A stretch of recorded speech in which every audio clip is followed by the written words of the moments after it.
नमस्कार, मैं दीपक कुमार आप सभी का स्वागत करता हूं द आदर्श डायलॉग में। दोस्तों, प्रधानमंत्री की बढ़ती हुई लोकप्रियता को देखकर लालू प्रसाद यादव जी का एक राज्यसभा सांसद और दिल्ली यूनिवर्सिटी के प्रोफेसर मोहम्मद मनोज झा सदमे में चले गए हैं।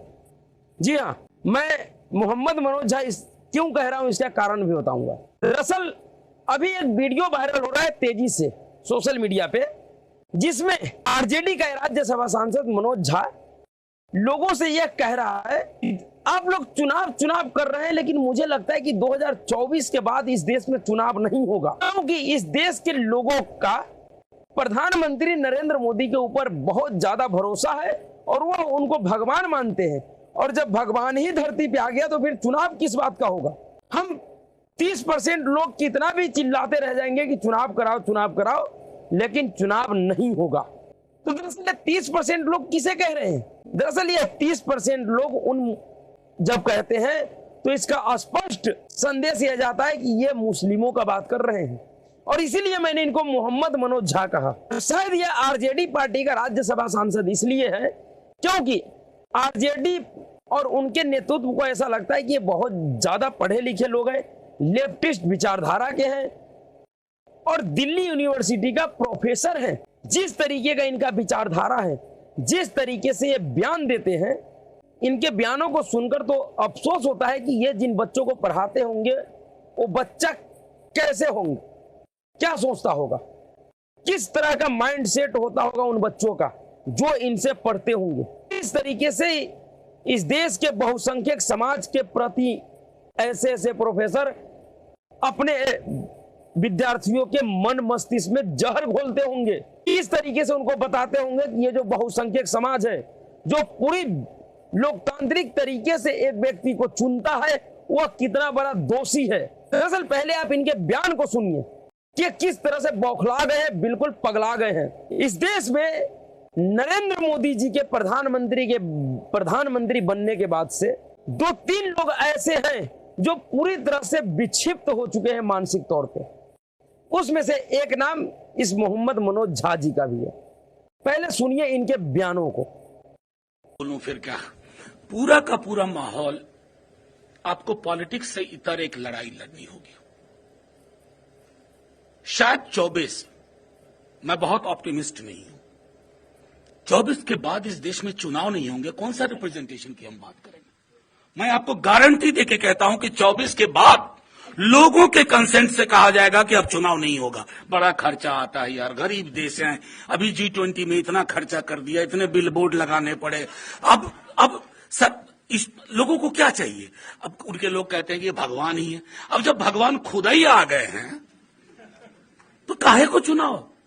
लोग कहेंगे चुनाव नहीं होना चाहिए, चुनाव नहीं होना चाहिए। हम 20, 25, 30% लोग कहेंगे यार चुनाव करवाओ तो पाकिस्तान चले जाओ। अब वहां भी चुनाव लड़ लेंगे, इसकी कोई गारंटी नहीं है। मैं सिर्फ ये कह रहा हूं कि रिप्रेजेंटेशन के मामले को आइडेंटिटी असर्शन तक ले जाना होगा और एक सॉलिडारिटी विकसित करनी। जी हां, दरअसल ये कह रहे हैं कि 2024 के बाद चुनाव नहीं होगा। हम 30% लोग चाहे कितना भी कुछ कहेंगे, सुनेगा कौन? और अगर हम कहेंगे तो ये हमसे कहेंगे कि पाकिस्तान चले जाओ, और मुझे भरोसा नहीं है कि पाकिस्तान में भी चुनाव हम लड़ सकते हैं। तो शायद कुछ जिहादियों के साथ साथ ये मनोज झा जैसे लोग भी इस देश में हैं जो पाकिस्तान जाने का सपना देख रहे हैं, और इनके अंदर लग रहा है इनको कि हो सकता है कि भविष्य में मुझे पाकिस्तान ही जाना पड़ेगा, क्योंकि इनके नियत में खोट है। इनको वह भारत बर्दाश्त नहीं है जो भारत का मूल स्वभाव है, मूल चरित्र रहा है। दरअसल पिछले दिनों कई एक रिसर्च संस्थाओं का रिपोर्ट आया है जिसमें यह स्पष्ट तौर पे बताया गया है कि 2024 में फिर से नरेंद्र मोदी चुनकर आ रहे हैं, और अभी भी वह सिर्फ अपने देश में ही नहीं, पूरी दुनिया में वैश्विक स्तर पे सबसे पॉपुलर और मजबूत नेता हैं। अभी भी पूरे दुनिया में जितने भी नेता हैं, सबसे अधिक रेटिंग के साथ सबसे भरोसेमंद नेता बना हुआ है। और यही बात इन जैसे लेफ्टिस्ट विचारधाराओं वाले प्रोफेसरों को परेशान कर रहा है।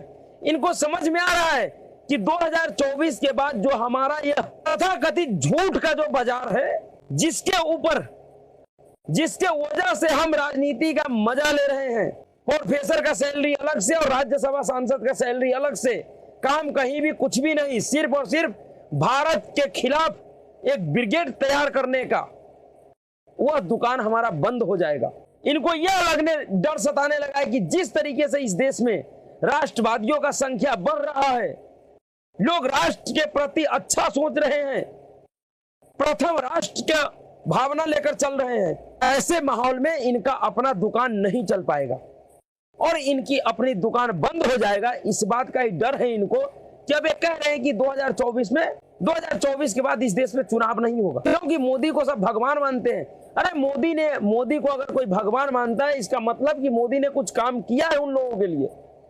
और क्यों नहीं माने? जिन गरीबों को, जिन गरीब वंचित महिलाओं को शौच के लिए कई दशकों से बदनामी का दंश झेलना पड़ रहा था, दिन के उजाले में वो शौच नहीं जा सकती थी, रात के अंधेरा या सुबह के भोर का इंतजार करना पड़ता था उनको।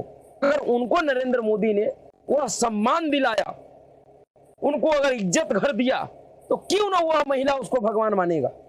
तुम्हारे पेट में दर्द किस बात का है? जिन महिलाओं का चूल्हा पर खाना बनाते बनाते आंख खराब हो जाता था, 30 से 40 सालों की उम्र में उनकी आंखों की रोशनी चली जाती थी, ऐसे महिलाओं को गैस का सिलेंडर दिया जिससे उनका आंख नहीं खराब हो, तो उनको भगवान क्यों नहीं मानेगा?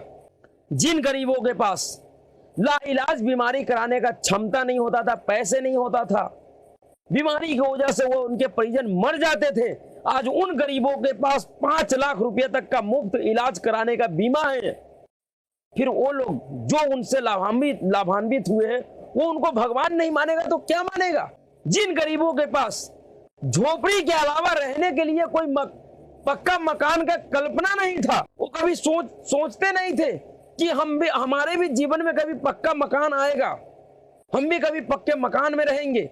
ऐसे गरीबों को, ऐसे लोगों को पक्का मकान बना के दे रहा, और सिर्फ मकान ही नहीं, सारी सुविधाएं उसमें दे रहा है। ऐसे लोग भगवान नहीं मानेंगे तो क्या मानेंगे? उन मुस्लिम महिलाओं को, उनके परिजनों को, जिनको 3 तलाक जैसी कुप्रथाओं का दंश झेलना पड़ता था, उन बाप के लिए सोचो कभी तुम, उन भाइयों के लिए सोचो जिनको, बहन को 3 तलाक देकर कोई व्यक्ति उसको घर से बाहर कर देता था, वह महिला अपने मायके में जाकर अपने भाई, अपने पिता के कंधे पे सवार हो जाती थी, उनका भरण पोषण में दिक्कत आता था।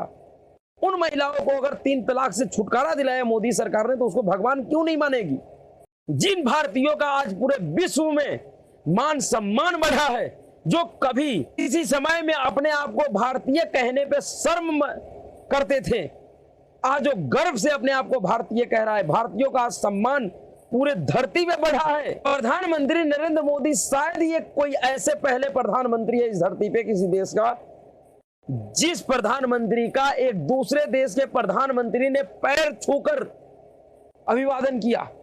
ऐसे व्यक्ति को अगर कोई भगवान मानता है, तुम्हारे पेट में क्यों दर्द है भाई? तुम्हें डर इस बात का है कि तुम्हारा राजनीतिक दुकान बंद होने वाला है, बहुत जल्द बंद होने वाला है। इसलिए चाहे मोहम्मद मनोज झा हो या खबीस कुमार या सनसनीबाज, ये सब के सब बड़े परेशान हैं, बहुत चिंतित हैं कि अगर 2024 में मोदी आ गया तो हमारे दुकान का क्या होगा? तुम्हारे दुकान का वही होगा जो मंजूर मोदी होगा। इस बात को ध्यान रखना। 2024 के बाद अब नरेंद्र मोदी तुम जैसे दलालों को ही ठीक करेंगे, इसलिए चिंतित होना तुम्हारा जायज है। तो अभी के लिए इतना ही। अगर आपको वीडियो अच्छा लगा तो वीडियो को लाइक कीजिएगा, शेयर कीजिएगा और चैनल को सब्सक्राइब कीजिएगा। नमस्कार।